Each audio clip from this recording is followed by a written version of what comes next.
Give me the money now! You trying to let me die or what?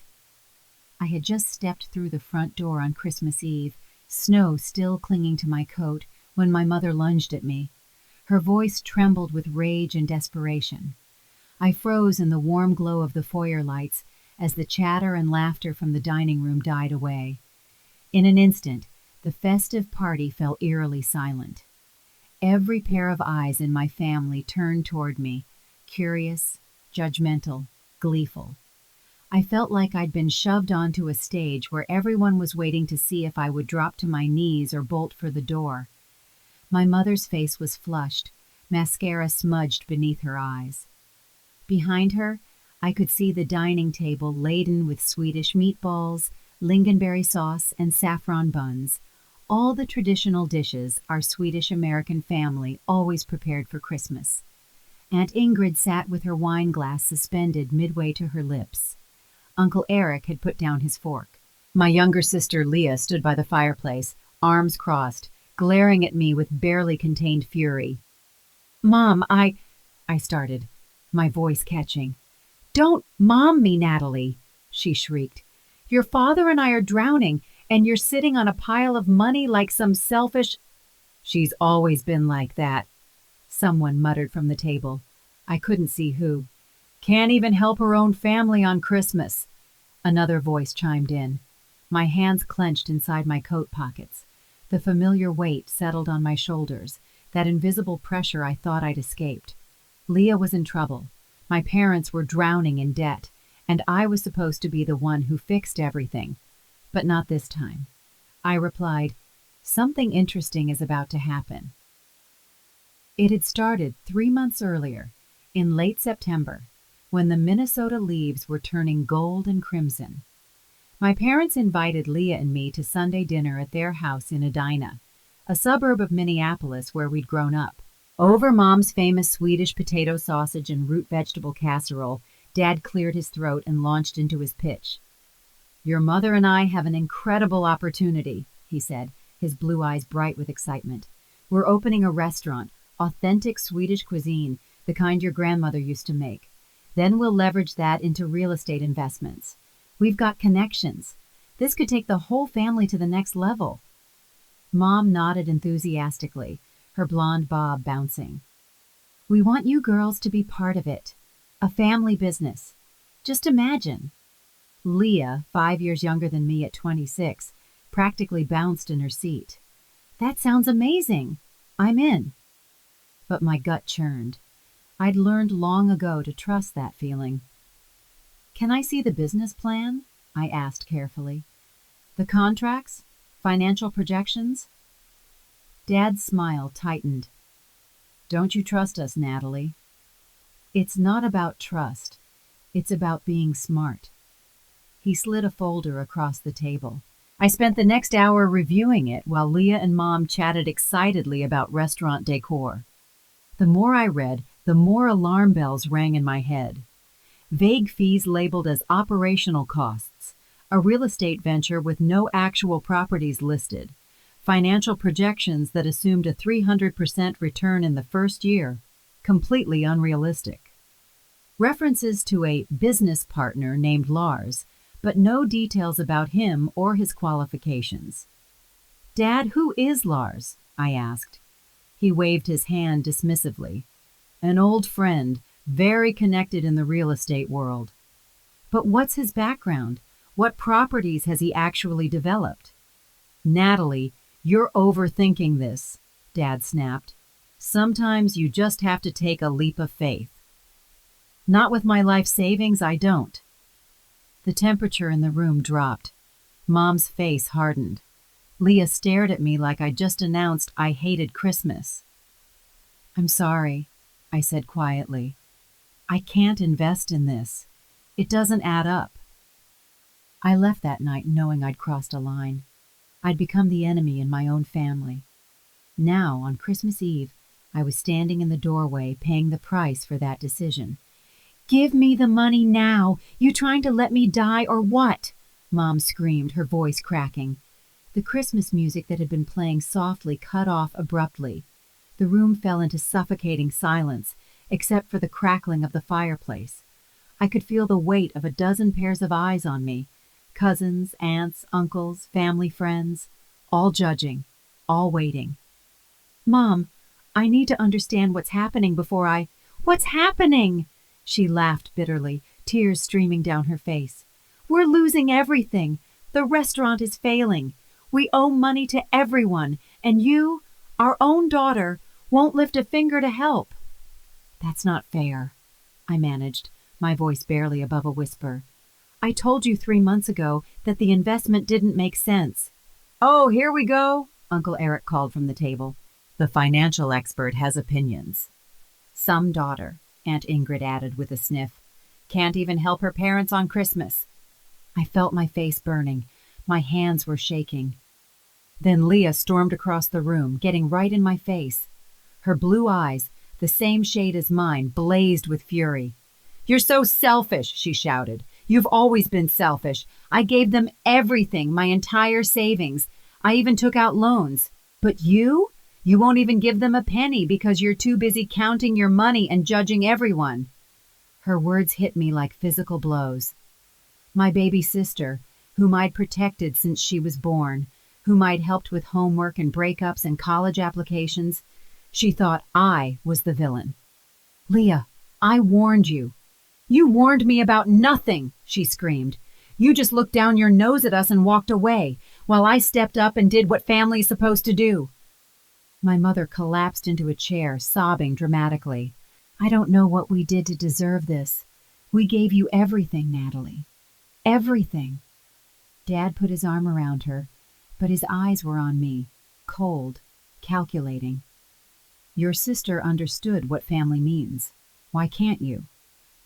I looked around the room. Every face showed some variation of disappointment or contempt. My cousin Anna wouldn't even meet my eyes.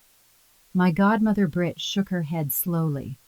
Only Grandma Astrid, 92 and half deaf, seemed confused by the whole scene. She patted my hand as I passed her chair, whispering in Swedish, "Stand strong, little one." I grabbed the doorframe to steady myself. I wanted to run. I wanted to scream. I wanted to explain. But I knew the truth that none of them could see yet. I wasn't being cruel by refusing. I was being the only responsible one in the room. I was being the villain who was actually trying to save them. The weeks after Christmas were brutal. My phone buzzed constantly with messages from family members, each one a variation of the same theme. I was selfish, ungrateful, a disappointment. Leah stopped answering my calls entirely. When I drove to her apartment in downtown Minneapolis, she wouldn't let me in. I have nothing to say to you, she said through the cracked door, her voice hollow. You made your choice. Meanwhile, I started digging into what was really happening with the restaurant. Erickson's Table, named after our family, had opened in October in an upscale neighborhood in St. Paul. On social media, it looked beautiful. Warm wood tones, shelves lined with Swedish glassware, tables set with traditional Dalahest decorations. But when I drove by on a Thursday evening, the dining room was nearly empty. I checked their business license records. They'd taken out a substantial loan with a predatory interest rate.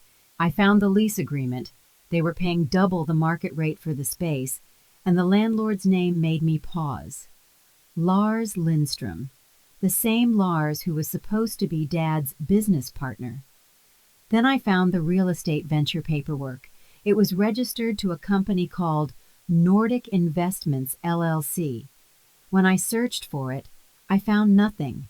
No website, no track record, no actual properties. Just a P.O. box in a strip mall in Bloomington. My stomach turned. This wasn't a legitimate business opportunity. This was a scam. And my parents had walked right into it, bringing Leah with them. Every few days, Mom would call, her voice alternating between tears and rage. Your sister is suffering because of you, she'd say. She's working double shifts, drowning in debt, and you just sit there watching. Mom, if you'd just show me the actual finances. I'm not showing you anything. You don't trust us, fine. But don't come crawling back when we succeed without you. And the pressure was constant, crushing. I'd wake up at 3 a.m. with my heart racing, wondering if I was wrong. Maybe I should just give them the money. Maybe I was being too rigid, too suspicious. But then I'd remember the vague contracts, the non-existent real estate projects, the way Dad's eyes slid away whenever I asked specific questions. I felt profoundly alone. I was the enemy in my own family, cast out for the crime of asking questions. Then one afternoon in late January, I got a text from Leah. Just 2 words. Help me. I called immediately. No answer. I tried again and again, leaving voicemails, sending texts. Nothing. A horrible feeling settled in my chest. Something had broken. Something worse than our relationship. The whole carefully constructed lie was about to collapse, and Leah was going to be crushed beneath it. I showed up at my parents' house unannounced on a gray Saturday afternoon. Leah's car was in the driveway, along with another car I didn't recognize. I let myself in with the key I still had. Voices drifted from the living room, tense and sharp. "Can't keep asking her for more," Leah was saying, her voice ragged. "I don't have anything left." "You'll figure it out," Dad replied, dismissive. "Talk to the bank again."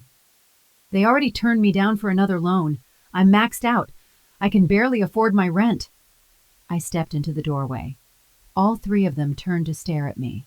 Mom, Dad, and Leah. Leah's face was gaunt, dark circles under her eyes. She looked like she'd aged 5 years in 3 months. "What's going on?" I asked quietly. "Nothing that concerns you," Dad said coldly. "Since you're not part of this family anymore." "Bullshit." I walked further into the room. Leah texted me for help, so I'm here. Leah's eyes filled with tears. She opened her mouth, then closed it. "The restaurant failed," Mom said flatly. "The real estate deals fell through. We've lost the investment." "How much?" I asked. Silence. "How much does Leah owe?" $80,000, Leah whispered. She was shaking. "I put in $40,000 from my savings. Took out a $40,000 personal loan. All of it gone." I felt like I'd been punched in the stomach.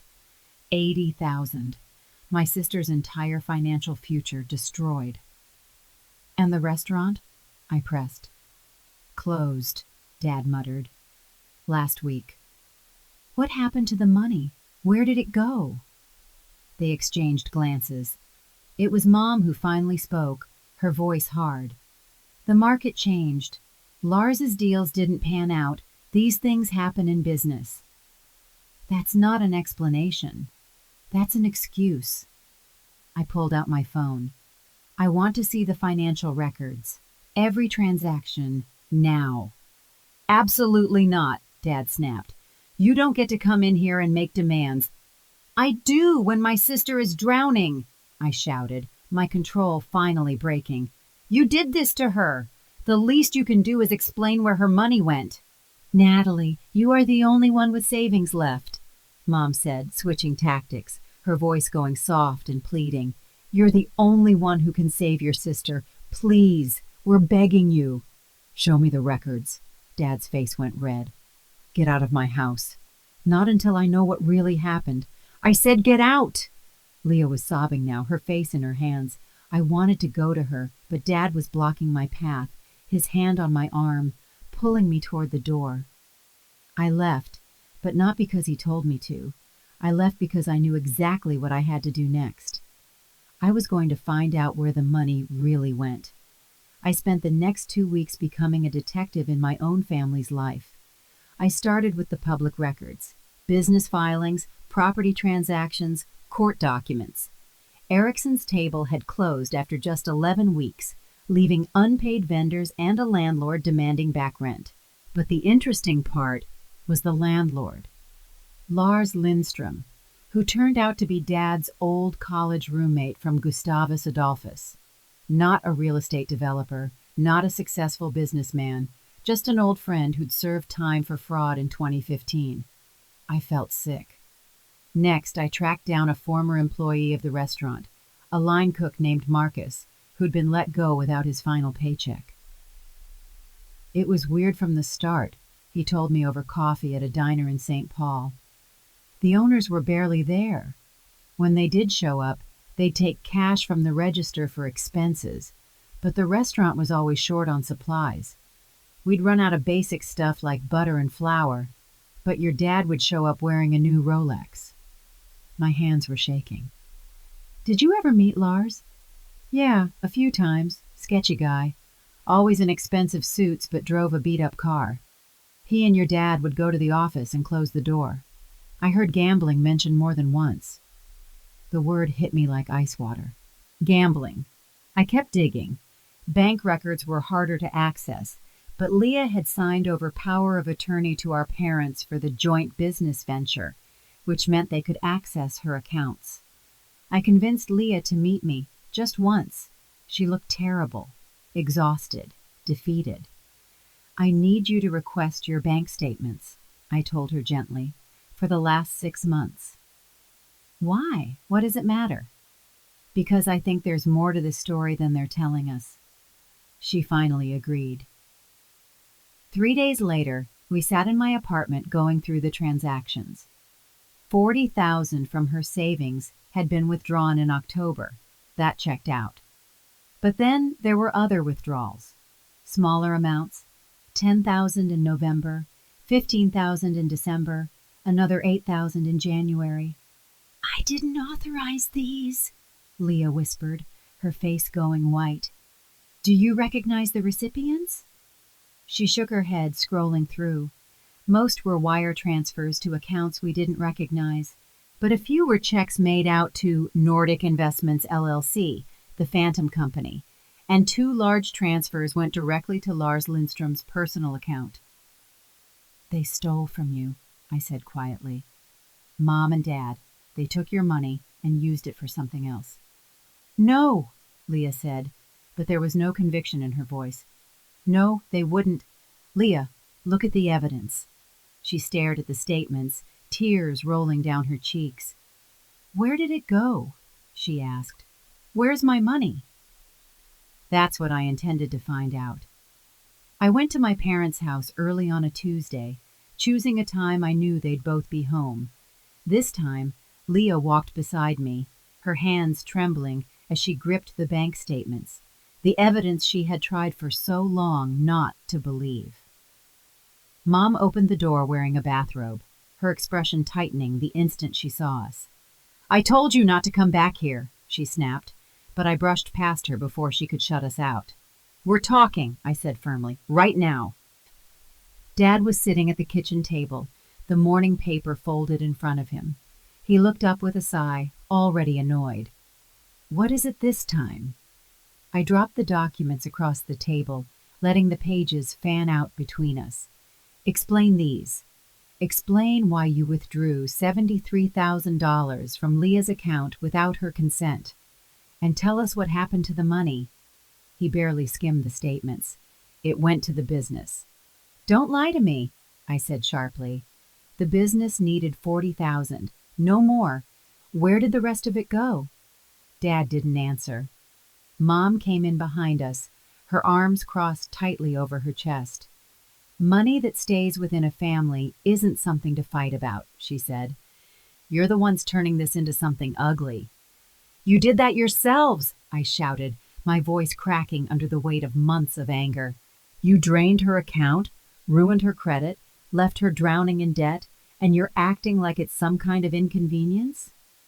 We had expenses, Dad replied with infuriating calm, as if we were talking about a misplaced receipt. The restaurant needed upgrades, and Lars needed capital for his real estate opportunities. Lars is a convicted fraud, I shot back. There were no legitimate real estate deals. There never were. Dad's jaw tightened, but he still tried to wave me off. You don't... I know, I cut in, because I talked to Marcus and several others. I know Lars runs an illegal poker ring. I know you've been going there for months. So tell me, tell her, that's where the rest of the money went, isn't it? The room fell dead silent. Dad didn't flinch, but Mom's eyes flickered, revealing more than she intended. Guilt, fear, recognition.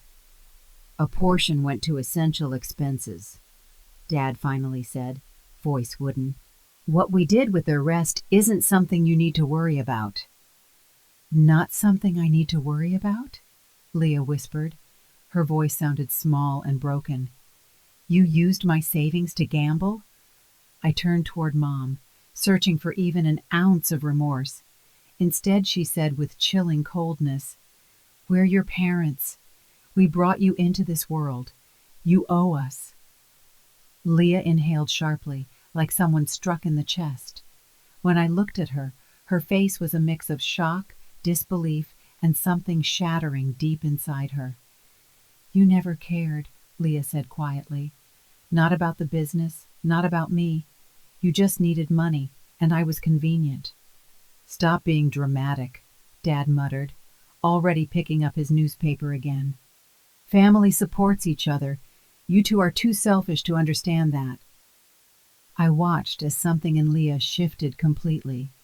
The hope she'd clung to her whole life, the longing for their approval, finally slipped away.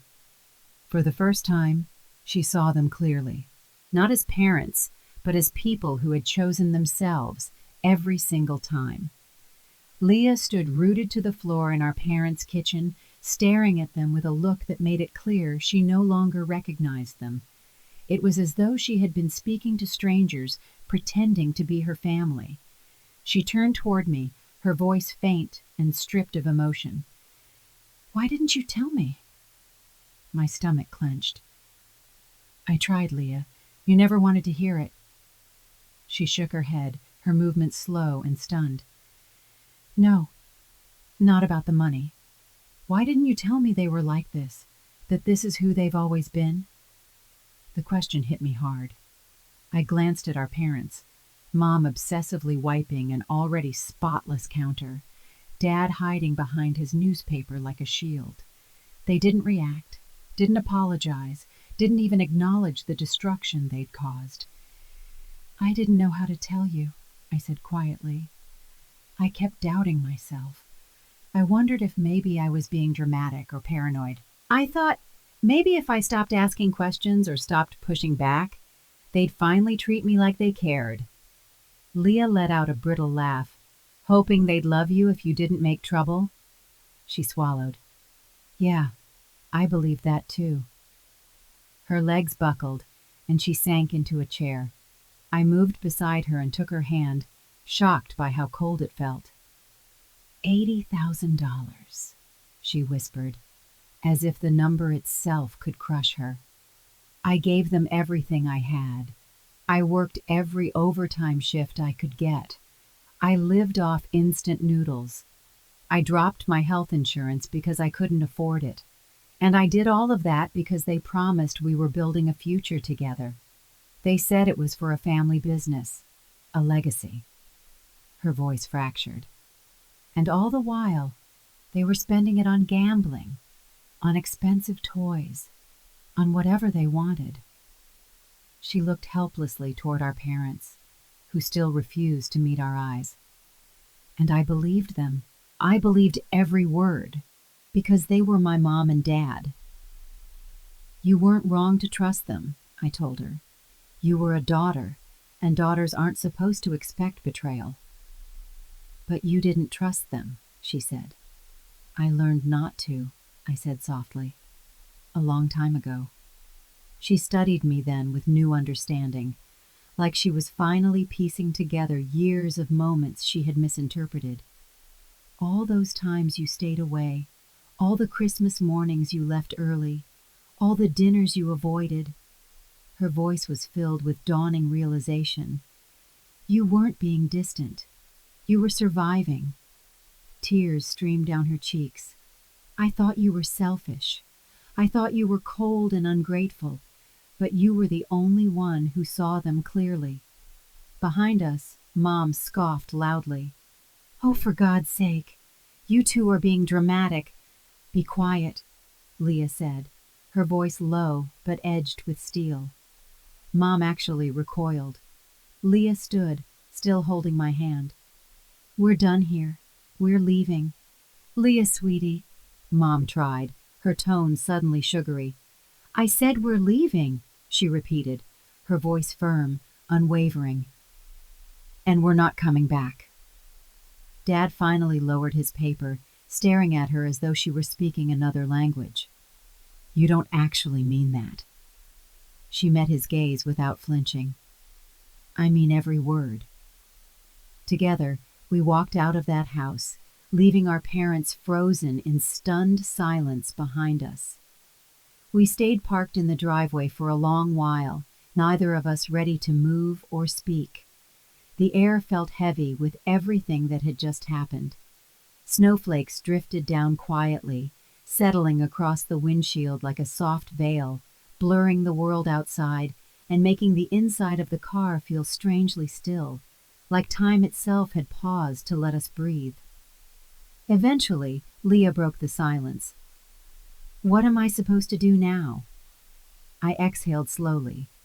"We figure it out, together, step by step." And over the next several weeks, that became our mission. We started by helping her move out of her overpriced apartment downtown and into a small, affordable place in uptown Minneapolis. It wasn't glamorous, but it was warm and safe and hers.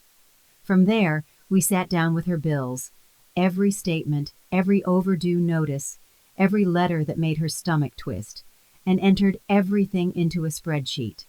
We color-coded it, categorized it, sorted it by urgency. The chaos that once felt impossible to face became something we could approach one line at a time. The worst of her debt was the personal loan, $40,000 with a predatory 18% interest rate. It was suffocating. We reached out to a nonprofit credit counseling service, and with their help, she managed to negotiate a lower rate and get on a structured repayment plan. It would still take years, 5, according to the calculations, but it was no longer an impossible burden. Her credit cards could be rolled into a single consolidated loan. Her car could be refinanced at a lower interest rate. Piece by piece, we dismantled the mountain of debt that had once seemed insurmountable and rebuilt it into something she could actually climb without collapsing. I offered to help financially. I would have given her anything she needed, but she refused every time. "No," she insisted gently. "I need to do this on my own terms. I got trapped because I trusted the wrong people without thinking. I need to fix it by trusting myself for once." I didn't argue. I admired her resolve more than she knew. Meanwhile, our parents spiraled. Mom flooded our phones with tearful messages, insisting we were destroying the family. Dad switched between threats, guilt trips, and explosive anger. At one point, Aunt Ingrid even called to scold me, claiming I was corrupting Leah with disrespect and selfishness. We blocked every number.